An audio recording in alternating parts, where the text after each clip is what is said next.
Hi friends, అందరు ఎలా ఉన్నారు? సో మనం అన్నిట్లో వర్క్ చేస్తూ ఉంటూ బిజీగా ఉంటాం. క్రిస్మస్ టైం కదా, అన్నిటి దగ్గర వేకెన్సీస్ ఉంటాయి, జాబ్స్ ఉంటాయి. సో అందరం వర్క్ చేస్తూ ఉంటారు. ఈ టైంలో పార్ట్ టైమ్స్ కాబట్టి ఇక్కడ అవర్స్ తక్కువ ఇస్తున్నారని వేరే దగ్గరికి వెళ్ళడం, అలా 2-3 జాబ్స్ చేసే వాళ్ళు కూడా ఉన్నారు. బట్ చేస్తాం కానీ మనకి ట్యాక్స్ ఎంత కట్ అవుతుంది, ఎంత ఎర్న్ చేస్తే ఎంత ట్యాక్స్ కట్ అవుతుంది అనే ఐడియా చాలా తక్కువ మందికి ఉంటుంది. ఈ వీడియో చాలా మందికి యూస్ అవుతుంది అని చెప్పి వీడియో చేస్తున్నాను. సో వీడియోలోకి వెళ్ళిపోతే, స్టూడెంట్స్ మనం అసలు ఎంత ఎర్న్ చేస్తున్నాము, యూకే గవర్నమెంట్కి మనం ఎంత ట్యాక్స్ పే చేయాలి అనేది చూద్దాం.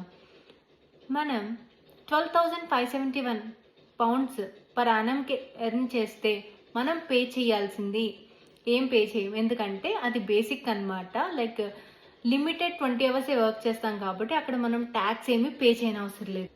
12,571 నుంచి 50,000 పౌండ్స్ వరకు ఎర్న్ చేస్తే మనం పే చేయాల్సిన ట్యాక్స్ 20%. అది బేసిక్ ట్యాక్స్ అనమాట. ఈవెన్ యూకే సిటిజన్స్ కూడా అంతే ట్యాక్స్ పే చేయాలి.